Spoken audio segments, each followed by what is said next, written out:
últimos años. Desde que nacemos, el tiempo nos ha marcado siempre un paso a la vejez. En ella podemos vivir y experimentar grandes cambios, en los cuales uno siempre está dispuesto a la transición y siempre tenemos que estar, pues como que dice, dentro de una disposición para los cambios. Galeano decía que uno tiene que vivir con moderación para que así, cuando llegue la vejez, podamos tener una vida o una plenitud en nuestro retiro. Yanei nos dará nuestros consejos. Dice, entre los grandes acontecimientos que anuncian el comienzo de los últimos años se encuentran la menopausia y el retiro de trabajo. Entendemos la menopausia como es el proceso de envejecimiento reproductivo en la mujer, donde se entiende por el ceso de la menopausia. Esto ocurre a partir de los 45 años de edad. La autora menciona que más que verlo como que ya se nos acabó nuestra juventud de adulto, tenemos que verlo por el lado positivo. Menciona que para una mujer es una etapa nueva en la que podemos dejar de preocuparnos por el embarazo y disfrutar de la plena sexualidad con nuestra pareja. Retiro del trabajo se refiere a la jubilación de las personas en el ámbito laboral. En México, la ley de trabajo, la edad para la jubilación oscila entre los 45 y los 50 años. Hay un ejemplo en el libro que menciona algo del retiro del trabajo. Este ejemplo se llama Gilberto, el señor. La autora menciona el ejemplo de que cuando Gilberto llega a la época del retiro del trabajo, decide vender su casa y comprar un remolque para viajar con su esposa. Lo que la autora también menciona es que cuando llegamos a la parte del retiro del trabajo tenemos que tener varios planes de vida, actividades que queramos hacer y que no pudimos hacer antes, pero tenemos que ver la capacidad, el tiempo y los medios que tenemos. En el ejemplo de Gilberto, después de estar viajando tanto tiempo con su esposa, empezaron a tener problemas porque la convivencia entre ellos no era la misma. Entonces, fue una mala idea realizar ese viaje.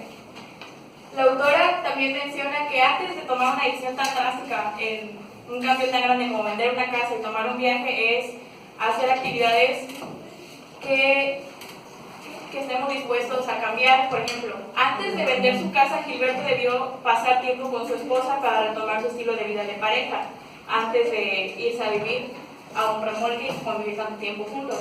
Y por último tenemos el proceso de transición. Para este tema diremos que es el proceso de transformación, tanto de cambios biológicos como psicológicos en el individuo.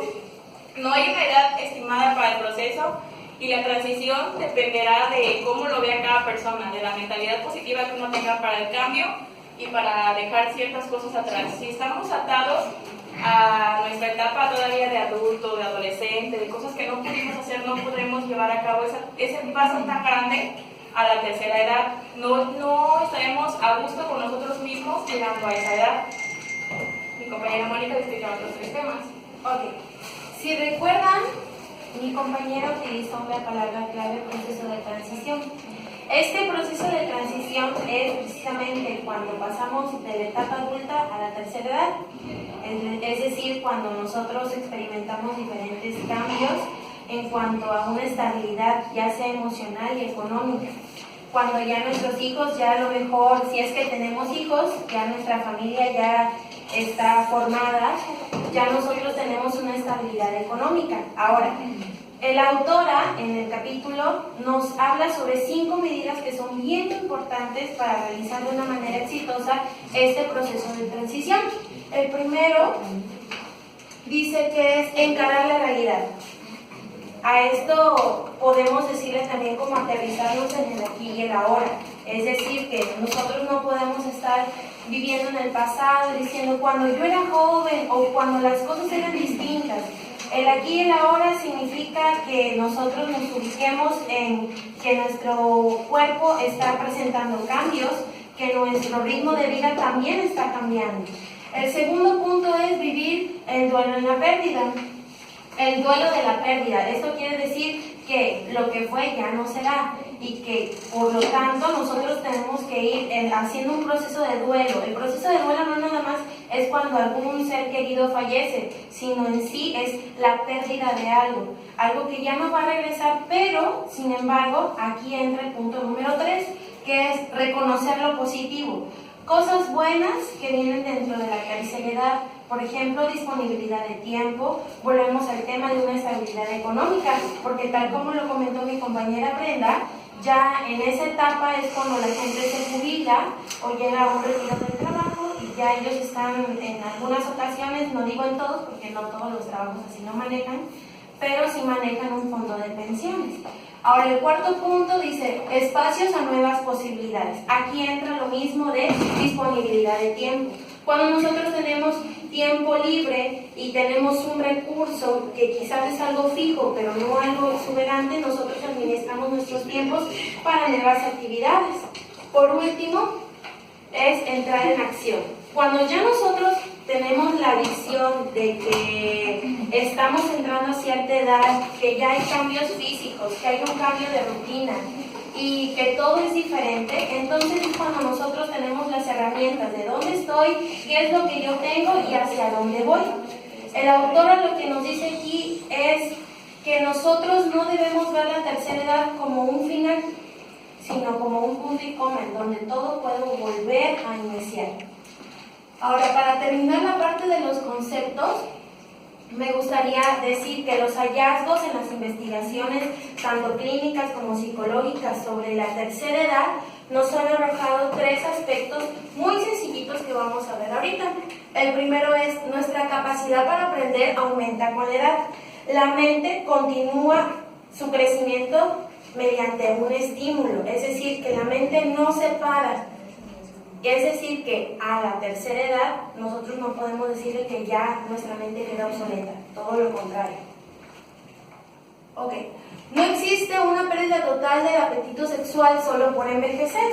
Esta es una creencia muy común. Sin embargo, la capacidad para la excitación y la satisfacción sexual permanece constante y en algunas ocasiones aumenta. Ok, ahora dice, la autoestima da poderes de regeneración. ¿A qué nos referimos con esto? A que el cuerpo demuestra gran capacidad de regeneración cuando hay una alta autoestima. Es decir, que entre más nutridos esté nuestro ser, una mente sana reside en un cuerpo sano. Y eso se refleja en las actividades del día a día. ¿Okay? Bueno, vamos a continuar con el tema con nuestra compañera Diana. Ok, bueno, se dice que cuando hablamos de la transición, pues puede ser un paso que nos puede causar así como que angustia y puede ser atemorizante, que se tome el tiempo necesario y que se sea paciente para llegar a este paso. También nos dice que la transición se desarrolla a ritmo propio, es decir, que puede pasar de 1 o más años para que pasen por todas las etapas. Las etapas son las que nos menciona Mónica a continuación. Se crean muchas interrogantes, es decir, uno al llegar a esa edad se empieza a preguntar, ¿voy a ser útil? ¿Qué va a pasar con mi deseo sexual? ¿Voy a tener que conformarme a estar en el sillón viendo la televisión, las novelas? Entonces, pues se dice que puede uno hacer un ritual de pérdida de ganancia, es decir, puedes dejar de hacer muchas cosas, pero también puedes empezar a hacer otras, no tienes que limitarte. Y bueno, eso es lo que me tocó a mí. Bueno, perdón. Ahora vamos a continuar de todo lo que aprendimos en el tema. Vamos a tener una pequeña evaluación. Les voy a pedir por favor que saquen un lápiz o lapicero para que nos acompañen.